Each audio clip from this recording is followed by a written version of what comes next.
ਖਬਰਾਂ ਦੇ ਬੁਲੇਟਿਨ ਦੇ ਸਪਾਂਸਰ ਨੇ ਰੀਅਲਟਰ ਗੁਰਜਤਿੰਦਰ ਸਿੰਘ ਰੰਧਾਵਾ। ਹਰ ਤਰ੍ਹਾਂ ਦੀ ਪ੍ਰਾਪਰਟੀ ਖਰੀਦਣ ਤੇ ਵੇਚਣ ਲਈ ਤੁਸੀਂ ਕਾਲ ਕਰ ਸਕਦੇ ਹੋ ਗੁਰਜਤਿੰਦਰ ਸਿੰਘ ਰੰਧਾਵਾ ਹੁਣਾਂ ਨੂੰ ਇਸ ਨੰਬਰ ਤੇ। ਸਤਿ ਸ਼੍ਰੀ ਅਕਾਲ, ਤੁਸੀਂ ਦੇਖ ਰਹੇ ਹੋ ਪੰਜਾਬ ਮਿਲ USA TV। ਮੈਂ ਸੁਰਭੀ, ਖਬਰਾਂ ਦੇ ਇਸ ਬੁਲੇਟਿਨ 'ਚ ਤੁਹਾਡਾ ਬਹੁਤ-ਬਹੁਤ ਸਵਾਗਤ ਹੈ। ਪੇਸ਼ ਹਨ ਦੇਸ਼ ਵਿਦੇਸ਼ ਦੀਆਂ ਕੁਝ ਚੋਣਵੀਆਂ ਖਬਰਾਂ। ਅਮਰੀਕਾ 'ਚ ਭਾਰਤੀ ਮੂਲ ਦੇ 2 ਵਿਅਕਤੀਆਂ ਨੇ ਨਸ਼ੀਲੇ ਪਦਾਰਥਾਂ ਦੀ ਤਸਕਰੀ ਦਾ ਦੋਸ਼ ਕੀਤਾ ਸਵੀਕਾਰ। ਮੈਕਸੀਕੋ 'ਚ ਬਾਰ 'ਚ ਅਗਜ਼ਨੀ 11 ਲੋਕਾਂ ਦੀ ਦਰਦਨਾਕ ਮੌਤ ਤੇ 4 ਹੋਰ ਜ਼ਖਮੀ। ਅਮਰੀਕਾ 'ਚ ਹਸਪਤਾਲ ਦੇ ਵਿੱਚ ਗੋਲੀ ਲੱਗਣ ਕਾਰਨ ਸੁਰੱਖਿਆ ਗਾਰਡ ਦੀ ਹੋਈ ਮੌਤ। ਪੁਲਾੜ ਤੋਂ ਧਰਤੀ ਦੇ ਸੁਰੱਖਿਅਤ ਵਾਪਸੀ ਦਾ ਸਫਲ ਪ੍ਰੀਖਣ। ਸਟੱਡੀ ਵੀਜ਼ਾ ਦੀ ਅਧੂਰੀ ਜਾਣਕਾਰੀ ਕਾਰਨ ਪੰਜਾਬੀਆਂ ਦਾ ਹਰ ਸਾਲ ਹੋ ਰਿਹਾ ਕਰੋੜਾਂ ਰੁਪਏ ਦਾ ਨੁਕਸਾਨ। ਹੁਣ ਖਬਰਾਂ ਵਿਸਥਾਰ ਦੇ ਨਾਲ।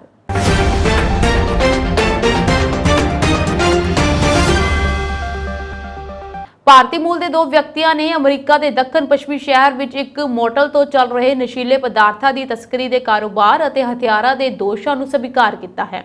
ਨਿਊ ਮੈਕਸੀਕੋ ਦੇ ਅਟਾਰਨੀ ਦਫ਼ਤਰ ਦੁਆਰਾ ਜਾਰੀ ਕੀਤੀ ਗਈ ਇੱਕ ਰਿਲੀਜ਼ ਦੇ ਵਿੱਚ ਕਿਹਾ ਗਿਆ ਹੈ ਕਿ ਕਮਲ ਪੁੱਲਾ ਅਤੇ ਪ੍ਰਗਨੇਸ਼ ਕੁਮਾਰ ਪੀਟ ਪਟੇਲ ਨੂੰ ਨਿਊ ਮੈਕਸੀਕੋ ਦੇ ਅਲਬੁਕਰਕ ਸ਼ਹਿਰ ਵਿੱਚ ਨਸ਼ੀਲੇ ਪਦਾਰਥਾਂ ਨਾਲ ਜੁੜੇ ਇੱਕ ਕੰਪਲੈਕਸ ਨੂੰ ਕਾਇਮ ਰੱਖਣ ਲਈ ਇੱਕ ਮਾਮਲੇ ਵਿੱਚ ਦੋਸ਼ੀ ਠਹਿਰਾਇਆ ਗਿਆ ਹੈ।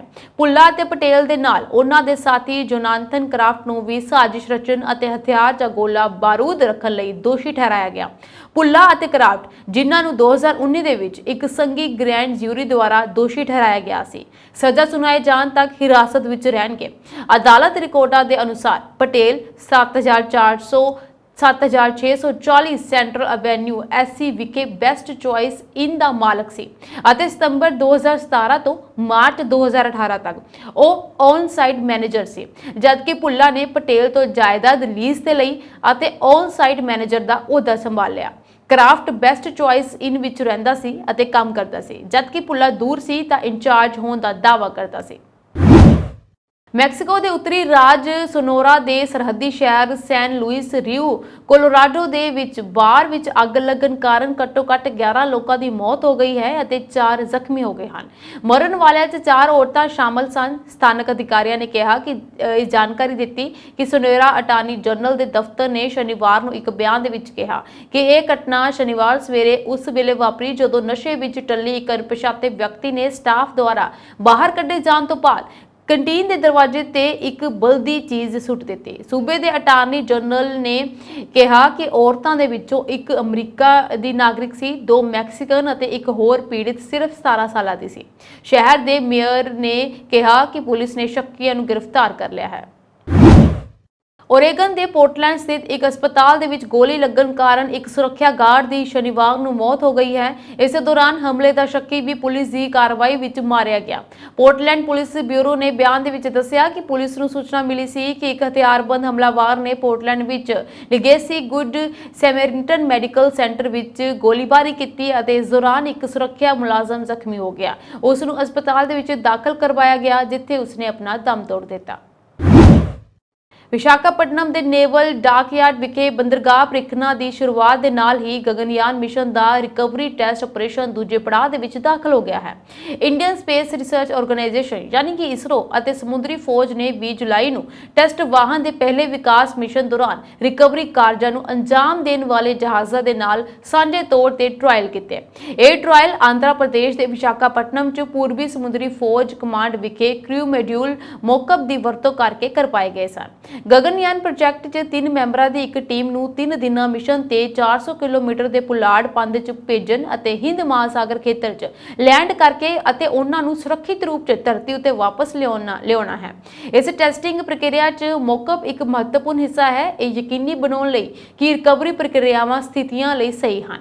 ਅਜਮਾਇਸ਼ਾਂ ਨੇ ਕਿ ਰਿਕਵਰੀ ਦੇ ਵੱਖ-ਵੱਖ ਪੜਾਵਾਂ ਦੀ ਨਕਲ ਕੀਤੀ, ਜਿਸ 'ਚ ਜਹਾਜ਼ ਤੇ ਕ੍ਰਿਊ ਮੋਡਿਊਲ ਨੂੰ ਟੋਇੰਗ, ਹੈਂਡਲਿੰਗ ਅਤੇ ਚੁੱਕਣਾ ਸ਼ਾਮਲ ਹੈ। ਇੱਕ ਨਿਰਵਿਘਨ ਅਤੇ ਸੁਰੱਖਿਅਤ ਰਿਕਵਰੀ ਪ੍ਰਕਿਰਿਆ ਨੂੰ ਯਕੀਨੀ ਬਣਾਉਣ ਦੇ ਲਈ ਕੋਚੀ 'ਚ ਵਾਟਰ ਸਰਵਾਈਵਲ ਟ੍ਰੇਨਿੰਗ ਫੈਸਿਲਿਟੀ ਵਿਖੇ ਪੁਲਾੜ 1 ਦੇ ਟਰਾਇਲਾਂ ਦੇ ਤਜਰਬਿਆਂ ਦੇ ਆਧਾਰ ਤੇ ਮਿਆਰੀ ਸੰਚਾਲਨ ਪ੍ਰਕਿਰਿਆਵਾਂ ਨੂੰ ਐਡਜਸਟ ਕੀਤਾ ਗਿਆ ਸੀ। ਪੁਲਾੜ ਏਜੰਸੀ ਨੇ ਕਿਹਾ ਕਿ ਇਸ ਦੌਰਾਨ ਵਾਲੀ ਪਹੁੰਚ ਨੇ ਸੁਧਾਰ ਕਰਨਾ ਆਸਾਨ ਬਣਾ ਦਿੱਤਾ, ਜਿਸ ਨਾਲ ਰਿਕਵਰੀ ਕਾਰਜਾਂ ਦੀ ਕੁਸ਼ਲਤਾ ਅਤੇ ਭਰੋਸੇਯੋਗਤਾ ਵਧੀ ਹੈ। ਬੇਸ਼ੱਕ ਪੰਜਾਬ ਤੋਂ ਹਰ ਸਾਲ ਲਗਭਗ 1 ਲੱਖ ਵਿਦਿਆਰਥੀ ਪੜ੍ਹਾਈ ਲਈ ਵਿਦੇਸ਼ ਜਾ ਰਹੇ ਹਨ, ਪਰ ਅਧੂਰੀ ਸਲਾਹ ਕਾਰਨ ਲਗਭਗ ਹਰ ਵਾਰ ਅਨੇਕਾਂ ਵਿਦਿਆਰਥੀਆਂ ਨੂੰ ਵੀਜ਼ਾ ਹੀ ਨਹੀਂ ਮਿਲ ਰਿਹਾ, ਖਾਸ ਤੌਰ ਤੇ ਆਸਟ੍ਰੇਲੀਆ ਜਾਣ ਵਾਲੇ ਵਿਦਿਆਰਥੀਆਂ ਨੂੰ। ਇਸ ਨਾਲ ਵਿਦਿਆਰਥੀਆਂ ਦੇ ਵਿੱਚ ਨਿਰਾਸ਼ਾ ਤਾਂ ਬਣੀ ਹੈ, ਨਾਲ ਹੀ ਉਹਨਾਂ ਦਾ 1 ਸਾਲ ਵੀ ਖਰਾਬ ਹੋ ਗਿਆ। ਜਾਣਕਾਰੀ ਮੁਤਾਬਕ 2022 ਦੇ ਵਿੱਚ ਅਜਿਹੇ ਵਿਦਿਆਰਥੀਆਂ ਦਾ 30% ਸੀ ਜਿਨ੍ਹਾਂ ਨੇ ਵੀਜ਼ਾ ਕੈਨੇਡਾ ਦੇ ਅਪ੍ਰਵਾਨ ਕੀਤੇ, ਜਦਕਿ ਆਸਟ੍ਰੇਲੀਆ ਦੇ ਵਿੱਚ ਵੀਜ਼ਾ ਅਪ੍ਰਵਾਨ ਹੋਣ ਦੀ ਦਰ 50% ਰਹੀ। ਜਾਣਕਾਰੀ ਮੁਤਾਬਕ ਹਰ ਸਾਲ ਵੀਜ਼ਾ ਅਪਲਾਈ ਕਰਨ ਦੇ ਲਈ ਪੰਜਾਬ ਤੋਂ ਲੋਕ ਵੀਜ਼ਾ ਫੀਸ ਤੇ ਸਲਾਹ ਤੇ 50 ਕਰੋੜ ਰੁਪਏ ਤੋਂ ਵੱਧ ਦਾ ਭੁਗਤਾਨ ਕਰਦੇ ਹਨ। ਵੀਜ਼ਾ ਅਪ੍ਰਵਾਨ ਹੋਣ ਦਾ ਵੱਡਾ ਕਾਰਨ ਠੀਕ ਸਲਾਹ ਨਾ ਮਿਲ ਨਹੀਂ ਰਿਹਾ ਹੈ। ਪੰਜਾਬ ਤੋਂ ਹਰ ਸਾਲ ਹਜ਼ਾਰਾਂ ਦੀ ਗਿਣਤੀ ਵਿੱਚ ਵਿਦਿਆਰਥੀ ਕੁਝ ਹੋਰ ਦੇਸ਼ਾਂ ਤੋਂ ਇਲਾਵਾ ਕੈਨੇਡਾ ਤੇ ਆਸਟ੍ਰੇਲੀਆ ਦੀਆਂ ਵੱਖ-ਵੱਖ ਯੂਨੀਵਰਸਿਟੀਆਂ ਦੇ ਵਿੱਚ ਅਪਲਾਈ ਕਰਦੇ ਹਨ, ਪਰ ਵੱਖ-ਵੱਖ ਕਾਰਨਾਂ ਕਰਕੇ ਅਤੇ ਅਧੂਰੇਪਨ ਕਾਰਨਾਂ ਕਰਕੇ ਅਨੇਕਾਂ ਵਿਦਿਆਰਥੀਆਂ ਦਾ ਵੀਜ਼ਾ ਅਪ੍ਰਵਾਨ ਹੋ ਰਿਹਾ ਹੈ। ਪੰਜਾਬ ਅਤੇ ਹਰਿਆਣਾ ਦੇ ਨਾਲ ਲੱਗਦੇ ਪਹਾੜੀ ਇਲਾਕਿਆਂ ਦੇ ਵਿੱਚ ਭਾਰੀ ਮੀਂਹ ਪੈਣ ਕਾਰਨ ਮੈਦਾਨਾਂ ਦੇ ਵਿੱਚ ਰਹਿੰਦੇ ਲੋਕਾਂ 'ਚ ਸਹਿਮ ਦਾ ਮਾਹੌਲ ਮੁੜ ਪੈਦਾ ਹੋ ਗਿਆ। ਘੱਗਰ ਕਾਰਨ ਪਟਿਆਲਾ, ਸੰਗਰੂਰ ਅਤੇ ਮਾਨਸਾ ਜ਼ਿਲ੍ਹਿਆਂ ਦੇ ਲੋਕ ਦਹਿਸ਼ਤ ਵਿੱਚ ਹਨ। ਇਸ ਸਭ ਦਰਮਿਆਨ ਮੌਸਮ ਵਿਭਾਗ ਦੀ ਭਵਿੱਖਬਾਣੀ ਨੇ ਕਿਸਾਨਾਂ ਦੀ ਚਿੰਤਾ ਵਧਾ ਦਿੱਤੀ ਹੈ। ਪੰਜਾਬ ਦੇ ਵਿੱਚ ਭਾਰੀ ਮੀਂਹ ਦਾ ਅਲਰਟ ਜਾਰੀ ਕੀਤਾ ਗਿਆ ਹੈ। ਮੌਸਮ ਵਿਭਾਗ ਨੇ ਆਖਿਆ ਹੈ ਕਿ ਬਾਰਿਸ਼ ਦਾ ਇਹ ਸਿਲਸਿਲਾ ਫਿਲਹਾਲ ਅਜੇ ਰੁਕਣ ਵਾਲਾ ਨਹੀਂ ਹੈ। ਮੌਸਮ ਵਿਭਾਗ ਨੇ ਪੰਜਾਬ ਦੇ ਵਿੱਚ 26 ਜੁਲਾਈ ਤੱਕ ਮੀਂਹ ਦੀ ਭਵਿੱਖਬਾਣੀ ਕੀਤੀ ਹੈ। ਪੰਜਾਬ ਦੇ ਕਈ ਜ਼ਿਲ੍ਹਿਆਂ ਦੇ ਵਿੱਚ ਸ਼ਨੀਵਾਰ ਪਏ ਮੀਂਹ ਨੇ ਕੁਝ ਸ਼ਹਿਰਾਂ ਦੇ ਵਿੱਚ ਹੜ੍ਹਾਂ ਵਰਗੇ ਹਾਲਾਤ ਬਣਾ ਦਿੱਤੇ। ਮੌਸਮ ਵਿਭਾਗ ਅਨੁਸਾਰ ਅੰਮ੍ਰਿਤਸਰ 'ਚ 85 mm, ਫਰੀਦਕੋਟ ਦੇ ਵਿੱਚ 41, ਫਿਰੋਜ਼ਪੁਰ ਦੇ ਵਿੱਚ 74, ਜਲੰਧਰ 'ਚ 54, ਮੋਗਾ ਦੇ ਵਿੱਚ 45, ਨਵਾਂ ਸ਼ਹਿਰ 'ਚ 8, ਮੋਹਾਲੀ ਦੇ ਵਿੱਚ 4 ਅਤੇ ਚੰਡੀਗੜ੍ਹ ਵਿੱਚ 5 mm ਮੀਂਹ ਪਿਆ ਹੈ। ਹਿਮਾਚਲ ਪ੍ਰਦੇਸ਼ ਦੇ ਉੱਪਰਲੇ ਇਲਾਕਿਆਂ ਦੇ ਵਿੱਚ ਲਗਾਤਾਰ ਹੋ ਰਹੀ ਭਾਰੀ ਬਾਰਿਸ਼ ਕਾਰਨ ਭਾਖੜਾ ਡੈਮ 'ਚ ਪਾਣੀ ਦਾ ਪੱਧਰ ਸ਼ਨੀਵਾਰ ਨੂੰ 16,652.37 ਫੁੱਟ ਤੇ ਪਹੁੰਚ ਗਿਆ ਹੈ। ਦਿੱਲੀ ਦੀ ਇੱਕ ਅਦਾਲਤ ਨੇ 1984 ਦੇ ਸਿੱਖ ਵਿਰੋਧੀ ਦੰਗਿਆਂ ਦੌਰਾਨ ਪੁਲ ਬੰਗਸ਼ ਹੱਤਿਆਕਾਂਡ ਨਾਲ ਸੰਬੰਧਿਤ ਇੱਕ ਮਾਮਲੇ ਦੇ ਵਿੱਚ ਮੁਲਜ਼ਮ ਕਾਂਗਰਸ ਨੇਤਾ ਜਗਦੀਸ਼ ਟਾਈਟਲਰ ਦੀ ਆਵਾਜ਼ ਦੇ ਨਮੂਨੇ ਸੰਬੰਧੀ ਫੋਰੈਂਸਿਕ ਨਤੀਜੇ ਪੇਸ਼ ਕਰਨ ਲਈ ਸੀਬੀਆਈ ਨੂੰ 5 ਦਿਨ ਦਾ ਸਮਾਂ ਦਿੱਤਾ ਹੈ। ਐਡੀਸ਼ਨਲ ਚੀਫ ਮੈਟਰੋਪੋਲੀਟਨ ਮੈਜਿਸਟ੍ਰੇਟ ਵਿਧੀ ਗੁਪਤਾ ਆਨੰਦ ਨੇ ਮਾਮਲੇ ਵਿੱਚ ਟਾਈਟਲਰ ਖਿਲਾਫ ਦਾਇਰ ਚਾਰਜਸ਼ੀਟ ਤੇ ਅਗਲੀ ਕਾਰਵਾਈ ਸੰਬੰਧੀ ਫੈਸਲਾ 26 ਜੁਲਾਈ ਤੱਕ ਟਾਲ ਦਿੱਤਾ ਹੈ। ਜੱਜਾਂ ਨੇ ਕੇਂਦਰੀ ਜਾਂਚ ਬਿਊਰੋ ਦੇ ਇਹ ਕਹਿਣ ਮਗਰੋਂ ਆਦੇਸ਼ ਜਾਰੀ ਕੀਤੇ ਕਿ ਫੋਰੈਂਸਿਕ ਸਾਇੰਸ ਲੈਬੋਰੇਟਰੀ ਨੇ ਨਤੀਜੇ ਦੀ ਅਜੇ ਉਡੀਕ ਹੈ। ਜੱਜ ਨੇ 21 ਜੁਲਾਈ ਨੂੰ ਜਾਰੀ ਕੀਤੇ ਹੁਕਮਾਂ ਦੇ ਵਿੱਚ ਕਿਹਾ ਕਿ ਆਈਓ ਯਾਨੀ ਕਿ ਜਾਂਚ ਅਧਿਕਾਰੀ ਦਾ ਕਹਿਣਾ ਹੈ ਕਿ ਐਫਐਸਐਲ ਨਤੀਜਿਆਂ ਦੀ ਹਾਲੇ ਉਡੀਕ ਕੀਤੀ ਜਾ ਰਹੀ ਹੈ। ਇਨ੍ਹਾਂ ਹਾਲਾਤਾਂ ਦੇ ਵਿੱਚ ਅੱਜ ਮਾਮਲੇ ਦੀ ਸੁਣਵਾਈ ਮੁਲਤਵੀ ਕਰ ਦਿੱਤੀ ਗਈ। ਐਫਐਸਐਲ ਸੰਬੰਧੀ ਨਤੀਜੇ ਪ੍ਰਾਪਤ ਕਰਨ, ਪਹਿਲੂਆਂ ਦੇ ਵਿਚਾਰ ਕਰਨ, ਅੱਗੇ ਦੀ ਕਾਰਵਾਈ ਲਈ ਤਰੀਕ 26 ਜੁਲਾਈ ਨਿਰਧਾਰਿਤ ਕੀਤੀ ਹੈ। ਸੀਬੀਆਈ ਨੇ 20 ਮਈ ਨੂੰ ਇਸ ਮਾਮਲੇ ਦੇ ਵਿੱਚ ਟਾਈਟਲਰ ਖਿਲਾਫ ਦੋਸ਼ ਪੱਤਰ ਦਾਖਲ ਕੀਤਾ ਸੀ। ਸਾਲ 1984 ਦੇ ਵਿੱਚ ਤਤਕਾਲੀ ਪ੍ਰਧਾਨ ਮੰਤਰੀ ਇੰਦਰਾ ਗਾਂਧੀ ਦੀ ਹੱਤਿਆ ਦੇ 1 ਦਿਨ ਬਾਅਦ ਇੱਥੇ ਪੁਲ ਬੰਗਸ਼ ਇਲਾਕੇ ਦੇ ਵਿੱਚ 3 ਜਾਣਿਆਂ ਦੀ ਹੱਤਿਆ ਕਰ ਦਿੱਤੀ ਗਈ ਸੀ ਅਤੇ ਇੱਕ ਗੁਰਦੁਆਰੇ ਨੂੰ ਅੱਗ ਲਗਾ ਦਿੱਤੀ ਗਈ ਸੀ। ਅਦਾਲਤ ਅੱਗੇ ਪੇਸ਼ ਕੀਤੇ ਦੋਸ਼ ਪੱਤਰ ਵਿੱਚ ਸੀਬੀਆਈ ਨੇ ਕਿਹਾ ਕਿ ਟਾਈਟਲਰ ਨੇ 1 ਨਵੰਬਰ 1984 ਨੂੰ ਪੁਲ ਬੰਗਸ਼ ਗੁਰਦੁਆਰਾ ਆਜ਼ਾਦ ਮਾਰਕੀਟ ਵਿੱਚ ਇਕੱਠੀ ਹੋਈ ਭੀੜ ਨੂੰ ਭੜਕਾਇਆ, ਜਿਸ ਦੇ ਨਤੀਜੇ ਵਜੋਂ ਗੁਰਦੁਆਰੇ ਨੂੰ ਅੱਗ ਲਗਾਈ ਗਈ ਅਤੇ 3 ਸਿੱਖਾਂ ਠਾਕੁਰ ਸਿੰਘ, ਬਾਦਲ ਸਿੰਘ ਅਤੇ ਗੁਰੂ ਚਰਨ ਸਿੰਘ ਦੀ ਹੱਤਿਆ ਕਰ ਦਿੱਤੀ ਗਈ। ਉੱਤਰੀ ਭਾਰਤ ਦੇ ਪਹਾੜੀ ਰਾਜਾਂ ਵਿੱਚ ਮੌਨਸੂਨ ਦੀ ਸ਼ੁਰੂਆਤ ਤੋਂ ਬਾਅਦ ਤੋਂ ਹੀ ਭਾਰੀ ਮੀਂਹ ਅਤੇ ਬੱਦਲ ਫਟਣ ਦਾ ਸਿਲਸਿਲਾ ਜਾਰੀ ਹੈ। ਸ਼ਨੀਵਾਰ ਨੂੰ ਹੀ ਹਿਮਾਚਲ ਦੇ ਸ਼ਿਮਲਾ ਜ਼ਿਲ੍ਹੇ 'ਚ ਬੱਦਲ ਫਟਣ ਕਾਰਨ 3 ਲੋਕਾਂ ਦੀ ਮੌਤ ਹੋ ਗਈ, ਜਦਕਿ 2 ਵਿਅਕਤੀ ਬਹਿ ਗਏ। ਇਸੇ ਤਰ੍ਹਾਂ ਉੱਤਰਾਖੰਡ ਦੇ ਵਿੱਚ 4 ਥਾਵਾਂ ਤੇ ਬੱਦਲ ਫਟਣ ਕਾਰਨ ਭਾਰੀ ਨੁਕਸਾਨ ਹੋਇਆ ਹੈ। ਇਸ ਤੋਂ ਇਲਾਵਾ ਸ਼ਨੀਵਾਰ ਨੂੰ ਜੰਮੂ ਕਸ਼ਮੀਰ 'ਚ ਭਾਰੀ ਮੀਂਹ ਅਤੇ ਬੱਦਲ ਫਟਣ ਕਾਰਨ ਜ਼ਮੀਨ ਖਿਸਕਣ ਕਾਰਨ ਜੰਮੂ ਸ਼੍ਰੀਨਗਰ ਰਾਸ਼ਟਰੀ ਰਾਜਮਾਰਗ ਨੂੰ ਬੰਦ ਕਰ ਦਿੱਤਾ ਗਿਆ। ਖੇਤਾਂ ਦੇ ਵਿੱਚ ਪਾਣੀ ਭਰ ਜਾਣ ਕਾਰਨ ਲੋਕਾਂ ਨੂੰ ਵੀ ਮੁਸ਼ਕਲਾਂ ਦਾ ਸਾਹਮਣਾ ਕਰਨਾ ਪੈ ਰਿਹਾ ਹੈ। ਐਤਵਾਰ ਨੂੰ ਮੌਸਮ ਵਿਭਾਗ ਨੇ ਹਿਮਾਚਲ 'ਚ ਭਾਰੀ ਬਾਰਿਸ਼ ਅਤੇ ਉੱਤਰਾਖੰਡ 'ਚ ਵੀ ਬਾਰਿਸ਼ ਦਾ ਯੈਲੋ ਅਲਰਟ ਜਾਰੀ ਕੀਤਾ ਸੀ। ਹਿਮਾਚਲ ਪ੍ਰਦੇਸ਼ ਦੇ ਵਿੱਚ ਭਾਰੀ ਮੀਂਹ ਕਾਰਨ ਦਿੱਲੀ ਦੇ ਵਿੱਚ ਯਮੁਨਾ ਨਦੀ ਦੇ ਪਾਣੀ ਦਾ ਪੱਧਰ ਇੱਕ ਵਾਰ ਫਿਰ ਵਧਣ ਦੀ ਸੰਭਾਵਨਾ ਹੈ। 13 ਜੁਲਾਈ ਤੋਂ ਬਾਅਦ 22 ਜੁਲਾਈ ਦਿਨ ਸ਼ਨੀਵਾਰ ਨੂੰ ਸਵੇਰੇ 9 ਵਜੇ ਸਭ ਤੋਂ ਵੱਧ 1,47,857 ਕਿਊਸਿਕ ਪਾਣੀ ਛੱਡਿਆ ਗਿਆ, ਜੋ ਦੁਪਹਿਰ ਤੱਕ ਵੱਧ ਕੇ 2 ਲੱਖ ਕਿਊਸਿਕ ਪ੍ਰਤੀ ਘੰਟਾ ਹੋ ਗਿਆ। ਅਗਲੇ 2 ਦਿਨਾਂ ਦੇ ਵਿੱਚ ਇਸ ਦੇ ਦਿੱਲੀ ਪਹੁੰਚਣ ਦੀ ਸੰਭਾਵਨਾ ਵੀ ਜਤਾਈ ਜਾ ਰਹੀ ਹੈ। ਸੱਚਖੰਡ ਸ੍ਰੀ ਹਰਿਮੰਦਰ ਸਾਹਿਬ ਤੋਂ ਗੁਰਬਾਣੀ ਪ੍ਰਸਾਰਣ ਨੂੰ ਲੈ ਕੇ ਚੱਲ ਰਹੇ ਵਿਵਾਦ ਤੋਂ ਬਾਅਦ ਐਸਜੀਪੀਸੀ ਨੇ ਆਪਣਾ YouTube ਵੈਬ ਚੈਨਲ ਲਾਂਚ ਕਰ ਦਿੱਤਾ ਹੈ। ਇਸ ਚੈਨਲ ਦਾ ਨਾਮ ਐਸਜੀਪੀਸੀ ਅੰਮ੍ਰਿਤਸਰ ਰੱਖਿਆ ਗਿਆ ਹੈ। ਇਸ ਦੌਰਾਨ ਸ਼੍ਰੋਮਣੀ ਕਮੇਟੀ ਦੇ ਪ੍ਰਧਾਨ ਹਰਜਿੰਦਰ ਸਿੰਘ ਧਾਮੀ ਨੇ ਖਾਲਸਾ ਪੰਥ ਅਤੇ ਸਮੁੱਚੀ ਸੰਗਤ ਨੂੰ ਵਧਾਈਆਂ ਦਿੰਦਿਆਂ ਕਿਹਾ ਕਿ 23 ਜੁਲਾਈ 2023 ਇੱਕ ਇਤਿਹਾਸਿਕ ਦਿਨ ਹੈ। ਅੱਜ ਖਾਲਸਾ ਪੰਥ ਨੇ ਆਪਣਾ YouTube ਚੈਨਲ ਲਾਂਚ ਕਰ ਦਿੱਤਾ ਹੈ। ਉਹਨਾਂ ਨੇ ਕਿਹਾ ਕਿ ਲੰਮੇ ਅਰਸੇ ਤੋਂ ਇਹ ਕੰਮ ਰਹਿੰਦਾ ਸੀ ਜੋ ਹੁਣ ਪੂਰਾ ਹੋ ਗਿਆ ਹੈ। ਉਹਨਾਂ ਨੇ ਵੀ ਕਿਹਾ ਕਿ ਗੁਰਬਾਣੀ ਪ੍ਰਸਾਰਣ ਦਾ ਨਿੱਜੀ ਚੈਨਲ ਤੇ 23 ਜੁਲਾਈ ਤੱਕ ਦਾ ਕੰਟਰੈਕਟ ਅੱਜ ਸਮਾਪਤ ਹੋ ਚੁੱਕਿਆ ਹੈ। ਕੱਲ ਯਾਨੀ 24 ਜੁਲਾਈ ਨੂੰ YouTube ਰਾਹੀਂ ਗੁਰਬਾਣੀ ਪ੍ਰਸਾਰਣ ਸ਼ੁਰੂ ਕੀਤਾ ਜਾਵੇਗਾ। ਪ੍ਰਧਾਨ ਧਾਮੀ ਨੇ ਕਿਹਾ ਕਿ ਸੈਟੇਲਾਈਟ ਚੈਨਲ ਵੀ ਇਸ ਤਰ੍ਹਾਂ ਜਲਦ ਹੀ ਸ਼ੁਰੂ ਕਰ ਦਿੱਤਾ ਜਾਵੇਗਾ। ਉਹਨਾਂ ਨੇ ਵੀ ਕਿਹਾ ਕਿ ਇਸ ਕੁਝ ਫਾਰਮੈਲਿਟੀਆਂ ਸਨ ਜੋ ਅਜੇ ਪੂਰੀਆਂ ਕਰਨੀਆਂ ਬਾਕੀ ਹਨ ਅਤੇ ਫਿਰ ਪੂਰੀਆਂ ਹੁੰਦੇ ਹੀ ਸੈਟੇਲਾਈਟ ਚੈਨਲ ਲਾਂਚ ਕਰ ਦਿੱਤਾ ਜਾਵੇਗਾ। ਉਹਨਾਂ ਨੇ ਵੀ ਕਿਹਾ ਕਿ YouTube ਚੈਨਲ ਦੇ ਹਰ ਹੱਕ ਦੇ ਵਿੱਚ ਸ਼੍ਰੋਮਣੀ ਕਮੇਟੀ ਕੋਲ ਰੱਖੇ ਗਏ ਹਨ, ਇਸ ਲਈ ਅਸੀਂ ਕਿਸੇ ਨੂੰ ਲਿੰਕ ਨਹੀਂ ਦੇਵਾਂਗੇ। Central board of secondary education ਯਾਨੀ ਕਿ CBSE ਵੱਲੋਂ ਦੇਸ਼ ਭਰ ਦੇ ਸਕੂਲਾਂ ਦੇ ਵਿੱਚ 22 ਭਾਰਤੀ ਭਾਸ਼ਾਵਾਂ ਪੜ੍ਹਾਉਣ ਦੀ ਤਿਆਰੀ ਕੀਤੀ ਜਾ ਰਹੀ ਹੈ। ਇਸ ਬਾਰੇ ਉੱਚ ਪੱਧਰੀ ਚਰਚਾ ਜਾਰੀ ਹੈ। CBSE ਨੇ ਇਸ ਬਾਰੇ ਸਕੂਲਾਂ ਨੂੰ ਪੱਤਰ ਵੀ ਜਾਰੀ ਕਰ ਦਿੱਤਾ ਹੈ। ਇਸ ਦਾ ਮਕਸਦ ਵਿਦਿਆਰਥੀਆਂ ਨੂੰ ਭਾਸ਼ਾਈ ਵਿਭਿੰਨਤਾ ਜ਼ਰੀਏ ਦੂਜੇ ਸੂਬਿਆਂ ਦੇ ਸੱਭਿਆਚਾਰ ਬਾਰੇ ਜਾਣੂ ਕਰਵਾਉਣਾ ਅਤੇ ਅਕਾਦਮਿਕ ਪੱਖ ਤੋਂ ਮਜ਼ਬੂਤ ਕਰਨਾ ਦੱਸਿਆ ਜਾ ਰਿਹਾ ਹੈ। ਹਾਸਲ ਜਾਣਕਾਰੀ ਮੁਤਾਬਿਕ CBSE ਨੇ ਹਦਾਇਤ ਕੀਤੀ ਹੈ ਕਿ ਸਕੂਲ ਵੱਧ ਤੋਂ ਵੱਧ ਭਾਰਤੀ ਭਾਸ਼ਾਵਾਂ ਪੜ੍ਹਾਉਣ ਲਈ ਢੁਕਵੇਂ ਪ੍ਰਬੰਧ ਕਰਨ ਤੇ ਇਨ੍ਹਾਂ ਭਾਸ਼ਾਵਾਂ ਦੇ ਨਾਲ ਮਾਤ ਭਾਸ਼ਾ ਪੜ੍ਹਾਉਣਾ ਵੀ ਯਕੀਨੀ ਬਣਾਇਆ ਜਾਵੇ। ਇਸ ਸੰਬੰਧੀ ਬੋਰਡ ਨੇ ਸਕੂਲਾਂ ਨੂੰ ਪੱਤਰ ਜਾਰੀ ਕੀਤਾ ਹੈ, ਜਿਸ ਵਿੱਚ ਆਖਿਆ ਗਿਆ ਹੈ ਕਿ ਸਕੂਲਾਂ 'ਚ ਭਾਰਤੀ ਭਾਸ਼ਾਵਾਂ ਪੜ੍ਹਾਉਣ ਦੇ ਰਾਹ ਵਿੱਚ ਆਉਣ ਵਾਲੀਆਂ ਚੁਣੌਤੀਆਂ ਦਾ ਹੱਲ ਲੱਭਿਆ ਜਾਵੇ ਤਾਂ ਮੌਜੂਦਾ ਪ੍ਰਬੰਧਾਂ, ਵਸੀਲਿਆਂ ਤੇ ਹੋਰ ਸਾਧਨਾਂ ਦੀ ਸਮੀਖਿਆ ਕੀਤੀ ਜਾਵੇ। ਸੂਤਰਾਂ ਮੁਤਾਬਿਕ ਦੇਸ਼ ਭਰ ਦੇ ਸਕੂਲਾਂ ਦੇ ਵਿੱਚ 22 ਭਾਰਤੀ ਭਾਸ਼ਾਵਾਂ ਪੜ੍ਹਾਉਣ ਤੇ ਵਿਚਾਰ ਹੋ ਰਿਹਾ ਹੈ। ਇਨ੍ਹਾਂ ਭਾਸ਼ਾਵਾਂ ਨੂੰ ਸੂਬਿਆਂ ਦੀ ਲੋੜ ਅਨੁਸਾਰ ਪੜ੍ਹਾਇਆ ਜਾਵੇਗਾ। ਇਸ ਲਈ ਕੇਂਦਰੀ ਸਿੱਖਿਆ ਮੰਤਰਾਲੇ ਤੇ CBSE ਦਾ ਮਕਸਦ ਵਿਦਿਆਰਥੀਆਂ ਨੂੰ ਭਾਸ਼ਾਈ ਵਿਭਿੰਨਤਾ ਜ਼ਰੀਏ ਦੂਜੇ ਸੂਬਿਆਂ ਦੇ ਸੱਭਿਆਚਾਰ ਬਾਰੇ ਜਾਣੂ ਕਰਵਾਉਣਾ ਤੇ ਅਕਾਦਮਿਕ ਪੱਖ ਤੋਂ ਮਜ਼ਬੂਤ ਕਰਨਾ ਹੈ। ਇਸ ਤੋਂ ਇਲਾਵਾ ਕੇਂਦਰ ਨੇ NCERT ਨੂੰ 22 ਭਾਸ਼ਾਵਾਂ ਵਿੱਚ ਪੁਸਤਕਾਂ ਛਪਵਾਉਣ ਦੇ ਹੁਕਮ ਵੀ ਦੇ ਦਿੱਤੇ ਹਨ ਤਾਂ ਕਿ ਅਗਲੇ ਸਾਲ ਅਪ੍ਰੈਲ ਤੋਂ ਵਿਦਿਆਰਥੀਆਂ ਨੂੰ ਭਾਸ਼ਾਈ ਵਿਭਿੰਨਤਾ ਤਹਿਤ ਪੜ੍ਹਾਇਆ ਜਾ ਸਕੇ। ਕਸਟਮ ਅਧਿਕਾਰੀਆਂ ਨੇ ਦਿੱਲੀ ਦੇ ਅੰਤਰਰਾਸ਼ਟਰੀ ਹਵਾਈ ਅੱਡੇ ਤੇ 3 ਤਾਜਿਕਸਤਾਨੀ ਨਾਗਰਿਕਾਂ ਤੋਂ 10 ਕਰੋੜ ਰੁਪਏ ਦੀ ਵਿਦੇਸ਼ੀ ਕਰੰਸੀ ਜ਼ਬਤ ਕੀਤੀ ਹੈ। ਵਿਦੇਸ਼ੀ ਕਰੰਸੀ ਸਾਮਾਨ ਦੇ ਵਿੱਚ ਰੱਖੀ ਜੁੱਤੀ ਦੇ ਅੰਦਰੋਂ ਛੁਪੀ ਹੋਈ ਸੀ। ਯਾਤਰੀਆਂ ਖਿਲਾਫ ਵਿਦੇਸ਼ੀ ਕਰੰਸੀ ਦੀ ਤਸਕਰੀ ਦਾ ਮਾਮਲਾ ਦਰਜ ਕੀਤਾ ਗਿਆ ਹੈ। ਇਹ ਜਾਣਕਾਰੀ ਇੱਕ ਅਧਿਕਾਰਤ ਬਿਆਨ ਦੇ ਵਿੱਚ ਦਿੱਤੀ ਗਈ ਹੈ। ਮੁਲਜ਼ਮਾਂ ਨੂੰ ਅਧਿਕਾਰੀਆਂ ਨੇ ਉਦੋਂ ਰੋਕ ਲਿਆ ਜਦੋਂ ਉਹ ਇਸਤਾਂਬੁਲ ਰਹੀ ਫਲਾਈਟ ਵਿੱਚ ਸਵਾਰ ਹੋਣ ਲਈ ਅੱਗੇ ਵਧ ਰਹੇ ਸਨ। ਕਸਟਮ ਵਿਭਾਗ ਵੱਲੋਂ ਜਾਰੀ ਬਿਆਨ ਵਿੱਚ ਕਿਹਾ ਗਿਆ ਕਿ ਸਮਾਨ ਦੀ ਵਿਸਤ੍ਰਿਤ ਜਾਂਚ ਅਤੇ ਯਾਤਰੀਆਂ ਦੀ ਨਿੱਜੀ ਤਲਾਸ਼ੀ ਦੇ ਨਤੀਜੇ ਵਜੋਂ ਉਹਨਾਂ ਦੇ ਕੋਲੋਂ 7,20,000 ਅਮਰੀਕੀ ਡਾਲਰ ਅਤੇ 4,66,200 ਯੂਰੋ ਦੇ ਬਰਾਬਰ ਵਿਦੇਸ਼ੀ ਕਰੰਸੀ ਬਰਾਮਦ ਕੀਤੀ ਗਈ ਹੈ। ਵਿਦੇਸ਼ੀ ਕਰੰਸੀ ਜ਼ਬਤ ਕਰਕੇ ਅਗਲੇਰੀ ਕਾਰਵਾਈ ਕੀਤੀ ਜਾ ਰਹੀ ਹੈ। ਬਿਆਨ ਵਿੱਚ ਕਿਹਾ ਗਿਆ ਹੈ ਕਿ 에ਅਰਪੋਰਟ ਕਸਟਮ ਅਧਿਕਾਰੀ Indira Gandhi international airport terminal 3 ਨਵੀਂ ਦਿੱਲੀ ਨੇ 21 ਜੁਲਾਈ 2023 ਨੂੰ 3 ਤਾਜਿਕਸਤਾਨ ਨਾਗਰਿਕਾਂ ਦੇ ਖਿਲਾਫ ਭਾਰਤ ਵਿੱਚ ਕਿਸੇ ਵੀ ਹਵਾਈ ਅੱਡੇ ਰਾਹੀਂ ਵਿਦੇਸ਼ੀ ਮੁਦਰਾ ਦੀ ਤਸਕਰੀ ਦਾ ਸਭ ਤੋਂ ਵੱਡਾ ਮਾਮਲਾ ਦਰਜ ਕੀਤਾ ਹੈ। ਇੱਕ ਸੀਨੀਅਰ ਕਸਟਮ ਅਧਿਕਾਰੀ ਨੇ PTI ਨੂੰ ਦੱਸਿਆ ਕਿ ਤਿੰਨਾਂ ਦੇ ਵਿੱਚ ਇੱਕ ਨਾਬਾਲਗ ਵੀ ਸ਼ਾਮਲ ਸੀ। ਪੰਜਾਬ 'ਚ ਹਾਲ ਹੀ ਵਿੱਚ ਆਏ ਹੜ੍ਹਾਂ ਨੇ PSPCL ਨੂੰ ਕਾਫੀ ਨੁਕਸਾਨ ਪਹੁੰਚਾਇਆ ਹੈ। ਸਭ ਤੋਂ ਵੱਧ ਨੁਕਸਾਨ ਖੇਤਰ ਰੋਪੜ, ਮੋਹਾਲੀ, ਪਟਿਆਲਾ ਤੇ ਸੰਗਰੂਰ ਇਲਾਕੇ ਦੇ ਵਿੱਚ ਹੋਇਆ ਹੈ, ਜਿੱਥੇ PSPCL ਦੇ ਖੰਭੇ, ਟਰਾਂਸਫਾਰਮ, ਸਬ ਸਟੇਸ਼ਨਸ, ਵਿਚਲਾ ਸਮਾਨ ਅਤੇ ਬਿਜਲੀ ਲਾਈਨਾਂ ਦੇ ਖਰਾਬ ਹੋਣ ਦੇ ਨਾਲ ਸਬ ਸਟੇਸ਼ਨਾਂ ਵਿੱਚ ਵੀ ਕਾਫੀ ਨੁਕਸਾਨ ਹੋਇਆ ਹੈ।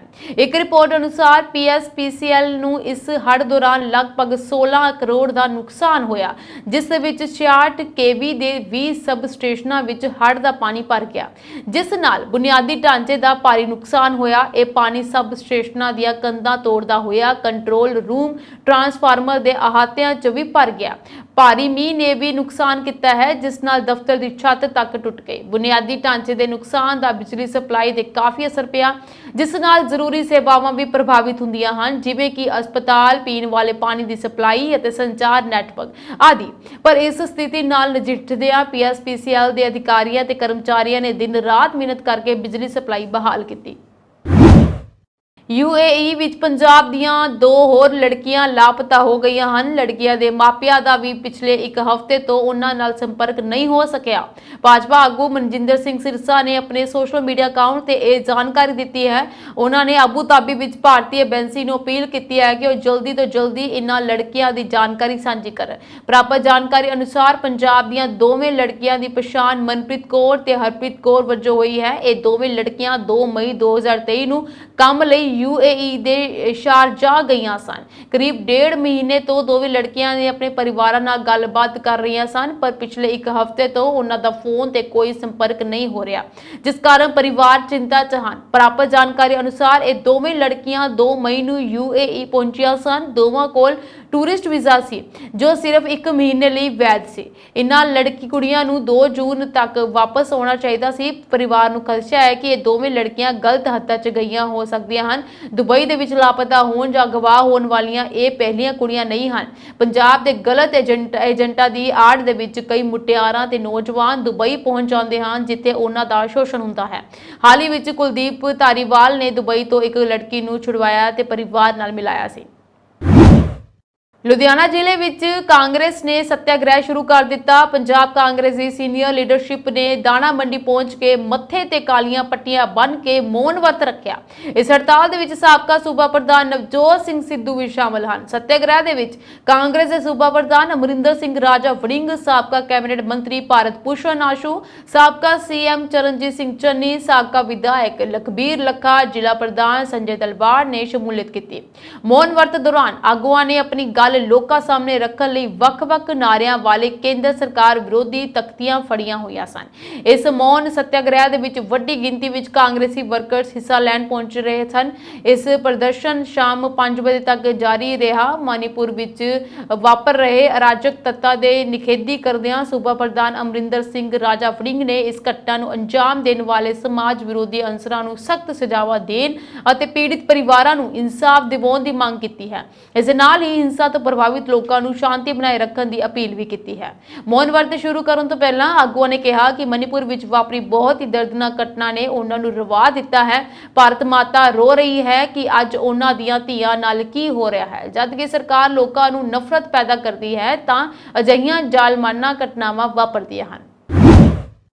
ਇੰਡੀਆ ਟੂ ਅਬਰੋਡ ਇਮੀਗ੍ਰੇਸ਼ਨ ਦੇ ਨਾਲ ਬਿਨਾਂ ਲਾਇਸੈਂਸ ਦੇ ਜਿਮਖਾਨਾ ਕਲੱਬ ਦੇ ਸਾਹਮਣੇ ਮਿਡ ਵੈਸਟ ਇਮੀਗ੍ਰੇਸ਼ਨ ਦਾ ਨਾਜਾਇਜ਼ ਢੰਗ ਨਾਲ ਦਫ਼ਤਰ ਖੋਲ ਕੇ ਭੋਲੇ ਭਾਲੇ ਲੋਕਾਂ ਨੂੰ ਸ਼ਿਕਾਰ ਬਣਾਉਣ ਦਾ ਫੜਿਆ ਗਿਆ agent Ishpreet Singh India to abroad ਨਾਂ ਦੀ ਖੁਦ ਦੀ ਕੰਪਨੀ ਵਿੱਚ ਆਉਣ ਵਾਲੇ ਗ੍ਰਾਹਕਾਂ ਨੂੰ ਵੀ ਠੱਗੀ ਦਾ ਸ਼ਿਕਾਰ ਬਣਾਉਂਦਾ ਸੀ।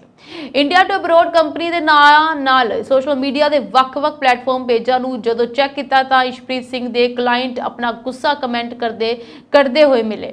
ਕਈਆਂ ਨੇ ਕਮੈਂਟ ਪਾ ਕੇ ਕਿਹਾ ਕਿ ਪੈਸੇ ਲੈਣ ਤੋਂ ਪਹਿਲਾਂ ਇੰਡੀਆ ਟੂ ਅਬਰੋਡ ਦਾ ਸਟਾਫ ਕਾਫੀ ਵਧੀਆ ਢੰਗ ਦੇ ਨਾਲ ਗੱਲ ਕਰਦਾ ਹੈ, ਪਰ ਜਦੋਂ ਉਹ ਪੈਸੇ ਜਮ੍ਹਾਂ ਕਰਵਾਉਣ ਤੋਂ ਬਾਅਦ ਆਪਣੀ ਫਾਈਲ ਦਾ ਸਟੇਟਸ ਪੁੱਛਣ ਲਈ ਉਹਨਾਂ ਨੂੰ ਫੋਨ ਕਰਦੇ ਸਨ ਤਾਂ ਸਟਾਫ ਫੋਨ ਤੱਕ ਨਹੀਂ ਚੁੱਕਦਾ। ਜਦੋਂ ਕੰਪਨੀ ਦੇ ਦਫ਼ਤਰ ਵਿੱਚ ਜਾਂਦੇ ਹਨ ਤਾਂ ਉੱਥੇ ਜਾ ਕੇ ਵੀ ਸਟਾਫ ਉਹਨਾਂ ਨੂੰ ਨਹੀਂ ਮਿਲਦਾ ਅਤੇ ਲਾਰੇ ਲਾ ਕੇ ਉਹਨਾਂ ਨੂੰ ਵਾਪਸ ਭੇਜ ਦਿੰਦਾ ਹੈ।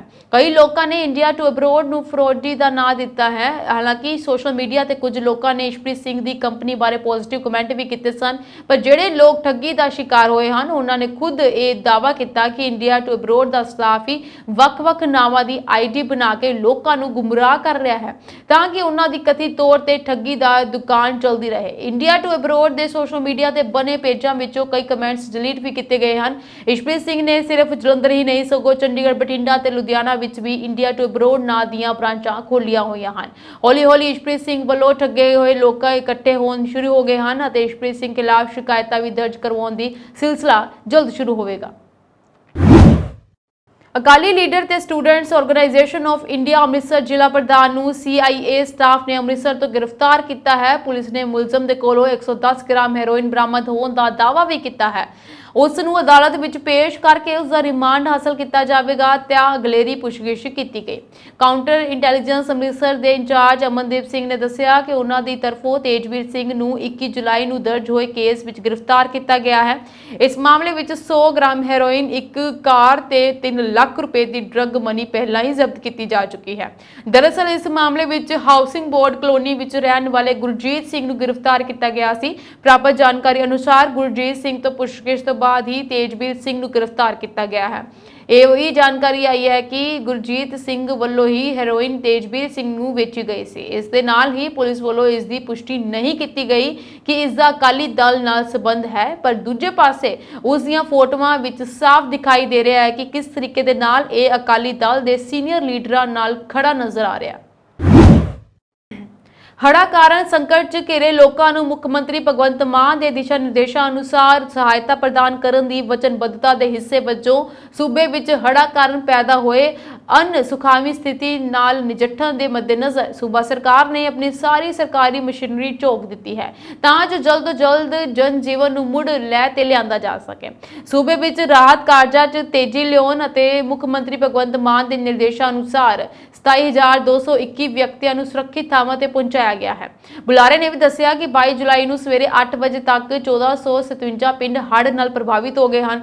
ਸੂਬੇ ਵਿੱਚ ਕੁੱਲ 170 ਰਾਹਤ ਕੈਂਪ ਚਲਾਏ ਗਏ, ਜਿਨ੍ਹਾਂ ਦੇ ਵਿੱਚੋਂ 4,909 ਲੋਕ ਰਹਿ ਰਹੇ ਹਨ। ਇਸ ਵੇਲੇ ਤਰਨਤਾਰਨ, ਫਿਰੋਜ਼ਪੁਰ, ਫਤਿਹਗੜ੍ਹ ਸਾਹਿਬ, ਫਰੀਦਕੋਟ, ਹੁਸ਼ਿਆਰਪੁਰ, ਰੂਪਨਗਰ, ਕਪੂਰਥਲਾ, ਪਟਿਆਲਾ, ਮੋਗਾ, ਲੁਧਿਆਣਾ, SAS ਨਗਰ, ਜਲੰਧਰ, ਸੰਗਰੂਰ, SBS ਨਗਰ, ਫਾਜ਼ਿਲਕਾ, ਗੁਰਦਾਸਪੁਰ, ਮਾਨਸਾ, ਬਠਿੰਡਾ ਅਤੇ ਪਠਾਨਕੋਟ ਸਮੇਤ 19 ਜ਼ਿਲ੍ਹਿਆਂ ਨੂੰ ਹੜ੍ਹਾਂ ਨਾਲ ਪ੍ਰਭਾਵਿਤ ਹਨ।